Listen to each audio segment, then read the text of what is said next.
জমিয়তে উলামায়ে ইসলাম খুলনা জেলার উদ্যোগে আয়োজিত দারুল উলুম দেওবন্দের ঐতিহ্য অবদান শীর্ষক সেমিনারে উপস্থিত সম্মানিত সভাপতি, মান্যবর অতিথিবৃন্দ এবং সামনে উপবিষ্ট প্রাণপ্রিয় ছাত্র ভাই, ওলামায়ে কেরাম, তরুণ ওলামায়ে কেরাম, সবাইকে আন্তরিক শুভেচ্ছা ও অভিনন্দন জানাই।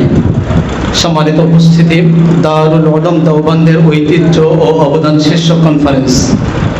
অত্যন্ত সংক্ষিপ্তভাবে একটা কথাই বলতে চাই আমি, যে যদি আমরা দারুল উলুম দেওবন্দকে চিনতে চাই তাহলে আমাদেরকে অবশ্যই ইতিহাস পর্যালোচনা করতে হবে।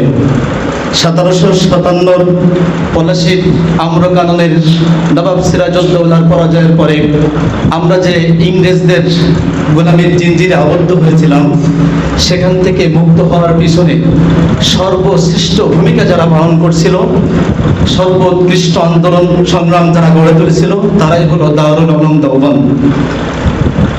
1866 সালে দারুল উলুম দেওবন্দের গোড়াপত্তন হয় এবং সেখান থেকে দারুল উলুম দেওবন্দ একাধারে আজ অদ্যাবধি একের পর এক এই জাতির জন্য, এই দেশের জন্য, এই ভারত উপমহাদেশের জন্য অসংখ্য পরিমাণ অবদান রেখে গেছে।